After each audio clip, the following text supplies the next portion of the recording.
Hey everyone, and welcome to The Explainer. Today, we're jumping right into some brilliant insights from Ang's Notes on Haskell Programming to hunt down one of the most common and honestly most insidious bugs in modern software design. We're talking about a clean code principle that is practically guaranteed to save you hours of really frustrating debugging. You know, clean code is often treated like this mythical holy grail, right? It's something we all fiercely strive for. But let's be real, in the heat of a looming deadline, it rarely survives contact with reality. Today, though, we are going to tackle a very specific, incredibly prevalent architectural headache. And the best part? We're going to look at a wonderfully elegant way to fix it. This technique is going to fundamentally change how you write, read, and maintain your code, and that's true whether you write in Haskell or literally any other language. So picture this scenario, because I know every single developer has lived it. It's 4:45 p.m. on a Friday afternoon. You are deep in a legacy codebase, just trying to push one final simple feature before you can check out for the weekend. And suddenly, you come across this exact line of code. Year to Chinese, true, 2026. Quick, what does that random true actually do? Why is it there? You're sitting there staring at this mystery function call, playing a completely miserable guessing game. I mean, does true mean the year is a leap year? Does it mean the output should be formatted as a string instead of an integer? Maybe it triggers some background API call. There is no way to know. It is incredibly frustrating when the code itself refuses to tell you the story of what it's actually trying to execute. You're just left entirely in the dark. Okay, let's dive into this, because this specific function actually has a pretty fascinating and very specific job. It takes a Gregorian year, like 2026, and converts it into Chinese numerals.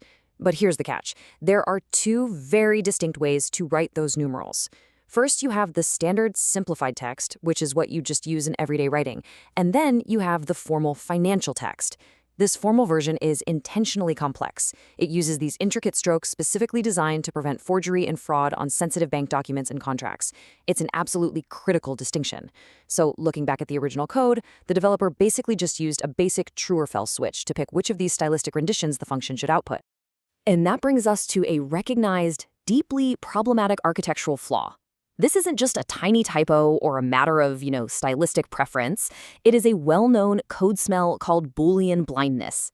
This happens basically anytime you pass a generic true or false argument into a function, which then completely obscures its actual meaning and context from the person reading the function call later on. It's a structural flaw that actively hides the intent of your code. You might know exactly what true means the second you type it out, but the developer reading it 6 months later, or let's be honest, even you reading it 6 months later, will have absolutely zero idea. Let's actually break down the original logic Ang was dealing with, so we can see exactly why this is so dangerous at scale. To use this function correctly, the caller is essentially forced to memorize a completely arbitrary rule. They have to magically remember that passing false defaults to simplified digits, and passing true activates the formal financial digits. I mean, expecting a developer to perfectly memorize an internal company wiki from 3 years ago just to read a single line of code, that's a total recipe for disaster. If you don't have the function's internal documentation perfectly memorized, your cognitive load just spikes. You literally have to stop what you're doing, context switch, track down the original file, and read the implementation just to understand one single argument. So, what's the cure? How do we fix this mess? Well, in Haskell, the solution is what is called a sum type. Now, if you aren't a Haskell developer, don't panic here. The terminology sounds highly mathematical, sure, but a sum type is simply a descriptive data type with specifically named values. For the broader programming audience out there, you can basically think of this as being equivalent to an enum. It allows us to give explicit, human-readable names to our options instead of relying on these generic, meaningless true or false flags. So let's look at the code and see exactly how this builds a vastly superior architecture. Here's Ang's exact code snippet introducing the fix. Check this out. Instead of relying on a fragile Boolean, we explicitly define a brand new custom data type called numeral style, and it has exactly two possible values, simplified or formal. Just by looking at this one single line of code, the ambiguity is entirely removed. The options are clearly stated in plain English. The code itself becomes the documentation. There's no more guessing what state the system is in because the only valid states are explicitly named right here in the architecture. To implement this cure and eliminate Boolean blindness for good, Ang lays out a super clear 3-step refactoring roadmap for the codebase. First up, we define that new numeral style type we just looked at. Second, we update the function signature to actually expect our new type instead of a generic Boolean. And third, we update the internal logic of the function to handle those specific styles. Now, the absolutely crucial point here is that this isn't just some neat Haskell trick. This three-step process is a fantastic mental model that you can take back to whatever language you write in, literally anytime you spot a rogue Boolean flag causing confusion. Let's walk through those exact code changes. And this brilliantly illustrates the magic of step 2, the signature update. Notice the difference here. Originally, the code demanded a generic bool type, but the new signature demands a numerical style.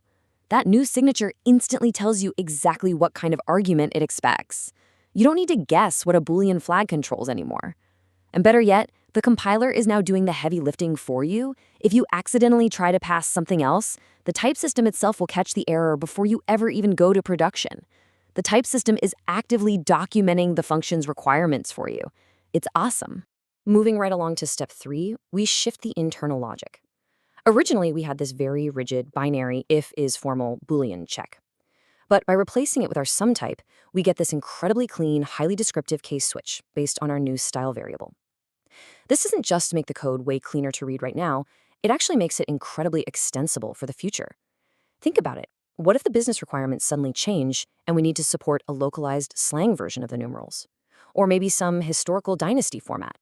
With an enum or a sum type, adding a third option is literally just one clean line of code away. With a Boolean, that same new requirement would completely break your architecture and force a massive rewrite. Now, what's really interesting about this is how it brings us full circle back to our opening mystery. Remember that confusing year to Chinese true 2026 function call from the Friday afternoon debugging session? Look at how it reads now. Year to Chinese formal 2026. You instantly know exactly what this code is doing. You don't have to look up any documentation, you don't have to check a wiki, and you definitely don't have to track down the original function definition. The intent of the developer is perfectly 100% clear. The guessing game is completely over. This kind of architectural shift pays off immediately. To quote the author's own conclusion from the notes, note that after this refactoring, the codes are basically self-documenting and far more readable. And let's be honest, self-documenting code is the ultimate holy grail for developers. By eliminating Boolean blindness, we've drastically reduced the cognitive load on the developer. We've made onboarding new engineers faster, made code reviews smoother, and ensured that the entire codebase is just inherently easier to maintain for years to come. It's a beautifully simple yet profoundly impactful shift in how we write and read software. So as we wrap up today's explainer, I want to leave you with this question to ponder during your next sprint. Where are Booleans blinding you in your own codebase? Are there generic true or false flags hiding the true intent of your most critical functions right now? Take a page out of Ang's notes, go hunt down those rogue Booleans, leverage sum types or enums, and let your code tell its own clear, unmistakable story. Thanks for hanging out with me for this explainer, and hey, happy refactoring!